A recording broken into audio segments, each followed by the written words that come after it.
So that is certainly a discussion I anticipate happening in the upcoming Congress, but it's largely going to wait until after the Blue Ribbon Commission recommendations are done. Do you see the new Republican House pretty much sharing that view, or do you see some members wanting to maybe move faster or to force that issue at all? Well, there are certainly some members who will want to move faster. They'll want to do that. I certainly suspect that this will be the subject of oversight hearings in the first several months of the new Congress up on the Hill. But when it comes to acting and moving on legislation, in the end, we've always seen used fuel legislation as bipartisan, as having broad-based support. And so we're waiting to see an evolution of this discussion before we can really predict how it's going to unfold in this Congress. But I don't mean to diminish the importance of this issue. I think this Congress may be one that addresses this issue quite substantively, but we simply have to wait. The recommendations of the Blue Ribbon Commission are so important because they determine what the administration's position is, and then how much the administration supports the Blue Ribbon Commission recommendations is unknown at this point. So it's such a significant variable that it's just hard to predict how that's going to turn out at least until we see those draft recommendations. So you say you might expect oversight hearings on this in the new Congress. On what aspects specifically? Oh, certainly on all aspects of used fuel. And I say that in large part because oversight hearings can cover so many topics at one time. But I certainly expect interest at the House Energy and Commerce Committee and at the oversight committees on DOE's implementation of the program, the NRC's review of the program. The appropriators have expressed an interest. So, we have yet to go in and sit down and talk about the specifics of what individuals have in mind. And frankly, we're going to wait until we know who's chairman of every one of those committees before we go in and have those conversations. But I certainly expect those general subjects to be considered in oversight in the first several months of next year. Okay. Well, I'll go with one question first. There's going to be, we mentioned this a little bit, a limited amount of, I guess, interest in spending a lot of money. So that sort of puts things like CETA up in the air, although there is a lot of support for that, and maybe any more additional money for loan guarantees.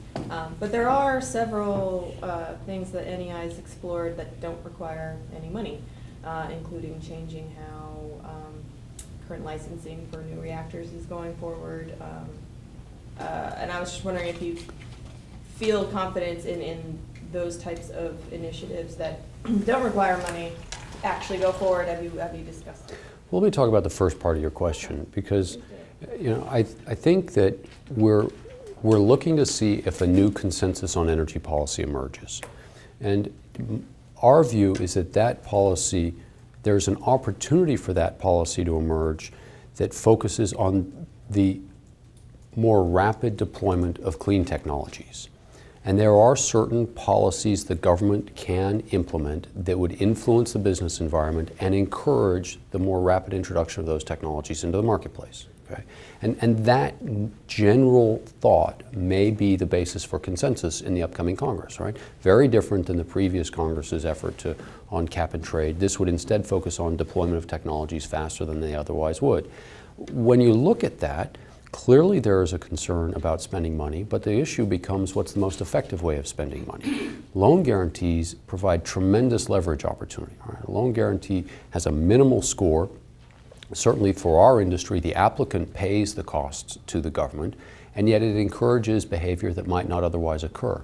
So I think within this discussion about spending needs to be a subset of that discussion, which is what's the most effective way at spending. And frankly, both in the energy sector and across government, loan guarantees are a very effective way for the government to affect policy at a minimum cost.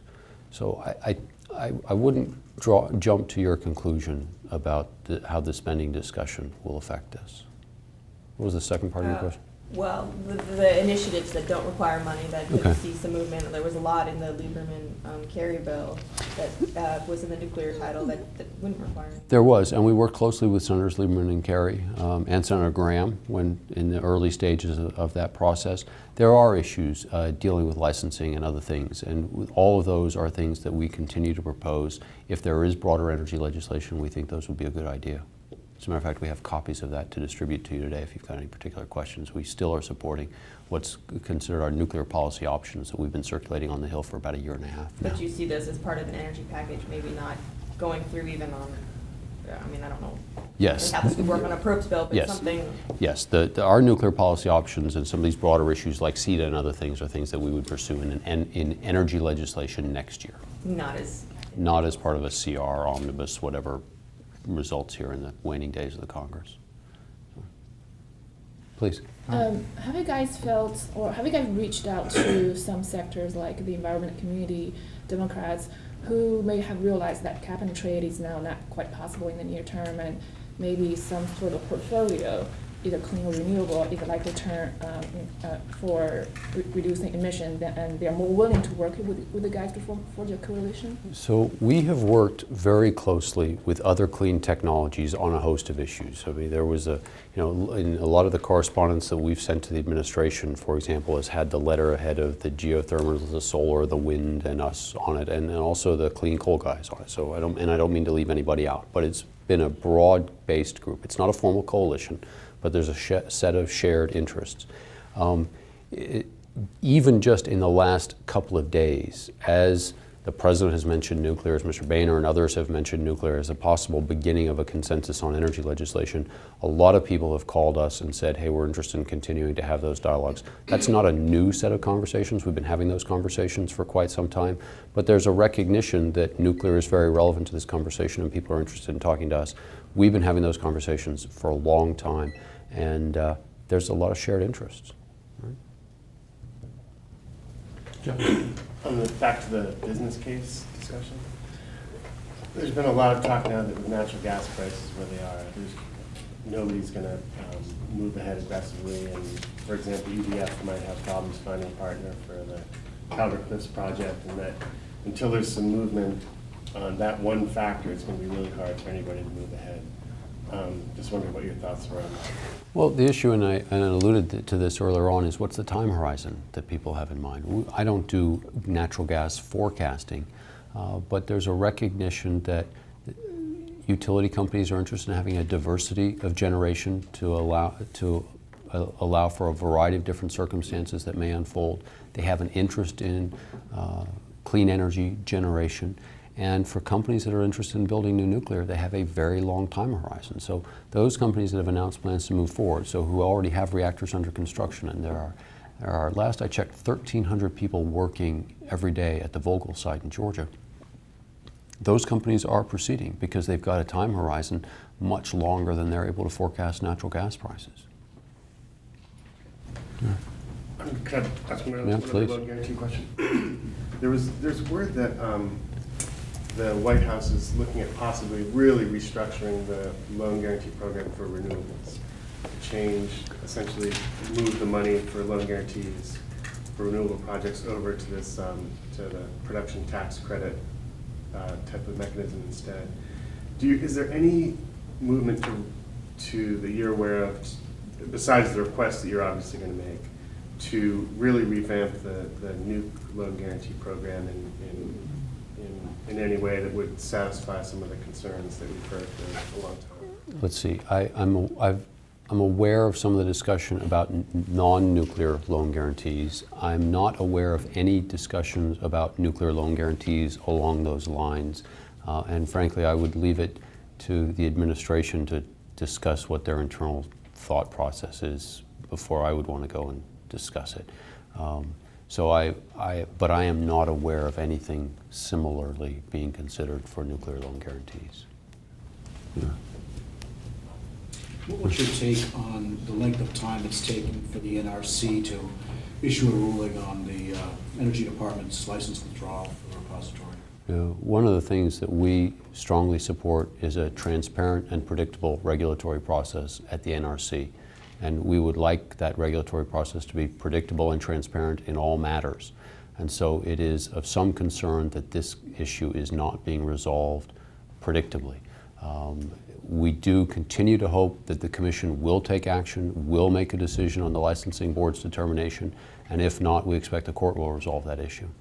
Is there anything to compare this case to as far as other NRC cases that have taken a while to resolve, or is this unusual in any way or usual? Steve, this is the only one that I'm aware of that's comparable, but let me take that question back and ask people who've done a whole bunch of other licensing issues and see if there is one that might be comparable. But I am not aware of one. Is there any reason to think that now that the election is over, that people might anticipate a ruling fairly, well, at some point soon? I said part of our interest is transparency, and this is one of these situations where there is a lack of transparency, and it makes it very difficult to speculate. Well, why do you think that is? I won't begin to speculate. We are frustrated at the lack of transparency and the lack of predictability, but I'm unable to diagnose the reasons for it in this case. Are you hearing that Congress is going to get involved in all that? I mean, in other words, do you anticipate, are you hearing that the new Congress will be more involved in the Yucca issue? Well, Congress is going to get involved. Senator Inhofe has written letters to the 4 commissioners that have not recused themselves. 1 commissioner recused himself from this issue. So there is going to be at least some degree of involvement, if only Senator Inhofe. But I suspect that as the oversight process takes off in the first several months of next year in the House in particular, yes, I expect this is going to be one of the issues. I don't know that it will be the particular focus. I think used fuel and DOE's performance and the NRC's performance will be one of a myriad of issues, and I don't know if they'll have specific hearings on anything in particular, but I think in general, yes, this is going to be a topic of interest.